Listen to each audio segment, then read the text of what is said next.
আসসালামু আলাইকুম। সবাইকে আমন্ত্রণ জানাচ্ছি এবি নিউজ দুপুরের সংবাদে। আপনাদের সঙ্গে আছি আমি সুমাইয়া মির্জা। রাজধানীর বাজারে আবারও বেড়েছে ব্রয়লার মুরগির দাম। সপ্তাহের ব্যবধানে কেজিতে ৩০ টাকা বৃদ্ধি পেয়ে এখন বিক্রি হচ্ছে ১৯০ টাকায়।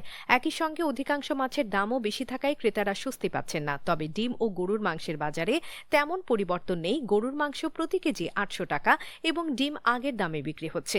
শুক্রবার রাজধানীর বিভিন্ন কাঁচা বাজার ঘুরে দেখা যায় ব্রয়লার মুরগি কেজি প্রতি ১৮০ থেকে ১৯০ টাকা এবং সোনালী মুরগি ৩৪০ টাকায় বিক্রি হচ্ছে। ডজন প্রতি ডিমের দাম ১০০ থেকে ১১০ টাকার মধ্যে। গরুর মাংসের দাম অপরিবর্তিত থেকে প্রতি কেজি ৮০০ টাকায় বিক্রি হচ্ছে। বাজার সংশ্লিষ্টরা বলছেন, সরবরাহ কমে যাওয়া এবং উৎপাদন ব্যয় বাড়ার কারণে মুরগির দাম বাড়ছে। মাছের বাজারেও একই চিত্র। রুই, কাতলা, পাঙ্গাস, তেলাপিয়া সবকটির দামই আগের তুলনায় বেশি। অন্যদিকে খুলনা মহানগরীর সদর থানা এলাকায় সরকার বিরোধী ষড়যন্ত্র, জনমনে আতঙ্ক সৃষ্টি এবং নিষিদ্ধ ঘোষিত সংগঠনের কার্যক্রম পরিচালনার অভিযোগে আওয়ামী লীগ ও ছাত্রলীগের মোট ১৫ জন নেতাকর্মীর নাম উল্লেখ করে অজ্ঞাতনামা আরও ৩৫ থেকে ৪০ জনের বিরুদ্ধে মামলা হয়েছে। বৃহস্পতিবার রাতে সদর থানা পুলিশের এসআই তপন কুমার পাল বাদী হয়ে মামলাটি দায়ের করেন।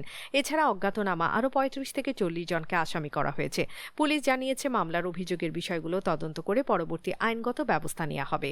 দেশের ৮ অঞ্চলের উপর দিয়ে ঘণ্টায় ৪৫ থেকে ৬০ কিলোমিটার বেগে অস্থায়ীভাবে দমকা বা ঝোড়ো হাওয়া সহ বৃষ্টি ও বজ্র সহ বৃষ্টি হতে পারে বলে জানিয়েছে বাংলাদেশ আবহাওয়া অধিদপ্তর।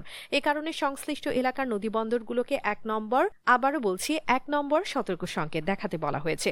শুক্রবার সকাল ৯টা থেকে সন্ধ্যা ৬টা পর্যন্ত দেশের অভ্যন্তরীণ নদীবন্দরগুলোর জন্য দেয়া পূর্বাভাসে বলা হয়েছে, খুলনা, বরিশাল, পটুয়াখালী, নোয়াখালী, কুমিল্লা, চট্টগ্রাম, কক্সবাজার এবং সিলেট অঞ্চলের উপর দিয়ে দক্ষিণ বা দক্ষিণ পূর্ব দিক থেকে ঘণ্টায় ৪৫ থেকে ৬০ কিলোমিটার বেগে দমকা বা ঝোড়ো হাওয়া সহ বৃষ্টি বা বজ্র সহ বৃষ্টি হতে পারে। এসব এলাকার নদীবন্দরকে ১ নম্বর সতর্ক সংকেত দেখাতে বলা হয়েছে। অন্যদিকে জামালপুরে দিন দিন জনপ্রিয় হয়ে উঠছে বিদেশি ফল প্যাশন, যা আনারকলি বা ট্যাং ফল নামেও পরিচিত। এই অঞ্চলের মাটি প্যাশন ফল চাষের জন্য অত্যন্ত উপযোগী হওয়ায় বাণিজ্যিকভাবে চাষ করে লাভবান হচ্ছেন কৃষকরা। স্বাদ, পুষ্টিগুণ, ভালো ফলন এবং বাজারে ব্যাপক চাহিদা সব মিলিয়ে প্যাশন ফল চাষী কৃষকদের আগ্রহ দ্রুত বাড়ছে। জেলার কৃষি বিভাগ জানিয়েছে, প্যাশন ফল চাষী কৃষকদের পরামর্শ ও প্রয়োজনীয় সহায়তা দেয়া হবে। বিশেষ করে বাগান ব্যবস্থাপনা, রোগবালাই দমন এবং বাজার সংযোগে সহায়তা বাড়ানো হবে। মেলান্দহ উপজেলার মালিকডাঙ্গা গ্রামের কৃষি উদ্যোক্তা নোমান মাহমুদের বাগানে গিয়ে দেখা যায়, লতানো গাছের সবুজ পাতার মাঝে ঝুলছে সবুজ ও বেগুনি রঙের আকর্ষণীয় প্যাশন ফল। দক্ষিণ আমেরিকার উষ্ণ অঞ্চলের এই ফল একসময় বিদেশি হিসেবে পরিচিত হলেও এখন জামালপুরে বাণিজ্যিকভাবে চাষ হচ্ছে। নজিরবিহীন তীব্র দাবদাহে নেদারল্যান্ডসে এক সপ্তাহে স্বাভাবিকের চেয়ে ৪৮০ জনের বেশি মানুষের মৃত্যু হয়েছে। ডাচ স্বাস্থ্য কর্তৃপক্ষের তথ্য উদ্ধৃত করে ব্রিটিশ বার্তা সংস্থা রয়টার্স জানিয়েছে, ২২ থেকে ২৮ জুনের মধ্যে এই অতিরিক্ত মৃত্যুর ঘটনা রেকর্ড করা হয়েছে। স্বাস্থ্য কর্তৃপক্ষ জানায়, মৃত্যুবরণকারীদের বেশিরভাগের বয়স ৮০ বছর বা তারও বেশি। দক্ষিণ ও পূর্বাঞ্চলে সবচেয়ে বেশি মৃত্যু রেকর্ড হয়েছে, কারণ ওই অঞ্চলগুলোতে তাপমাত্রা ছিল সর্বোচ্চ। জুন মাসে নেদারল্যান্ডসে তাপমাত্রা অতীতের সব রেকর্ড ছাড়িয়ে যায় এবং প্রায় ৪০ ডিগ্রি সেলসিয়াসে পৌঁছায়। এর আগে ফ্রান্স কর্তৃপক্ষ জানিয়েছিল, দাবদাহে দেশটিতে স্বাভাবিকের চেয়ে অন্তত ১,০০০ জনের বেশি মানুষের মৃত্যু হয়েছে। ফরাসি স্বাস্থ্য কর্তৃপক্ষের আশঙ্কা, প্রকৃত মৃত্যুর সংখ্যা আরও বেশি হতে পারে। বিজ্ঞানীরা বলছেন, ২০ জুন শুরু হওয়া এই দাবদাহ ইউরোপের ইতিহাসে রেকর্ড করা সবচেয়ে তীব্র তাপদাহ বা জলবায়ু পরিবর্তনের ভয়াবহতা আরও স্পষ্ট করে তুলেছে। সিরিয়ার অন্তর্বর্তী সরকারের পার্লামেন্ট পূর্ণ করতে অভিনেত্রী রোজাইনা লাজকানি সহ মোট ৭০ জনকে সংসদ সদস্য হিসেবে নিয়োগ দিয়েছেন প্রেসিডেন্ট আহমেদ আল শারা। সাবেক প্রেসিডেন্ট বাশার আল আসাদের পতনের পর ক্ষমতায় এসে তিনি একটি অন্তর্বর্তী সরকার গঠন করেন এবং তার অংশ হিসেবে ২১০ সদস্য বিশিষ্ট নতুন পার্লামেন্ট গঠন করা হয়েছে। সরকারি সূত্র জানিয়েছে, আগামী সপ্তাহে নতুন পার্লামেন্টের প্রথম অধিবেশন হতে পারে। ২১০ সদস্যের মধ্যে ৭০ জনকে প্রেসিডেন্ট সরাসরি নিয়োগ দিয়েছেন, বাকিরা নির্বাচিত হয়ে এসেছেন।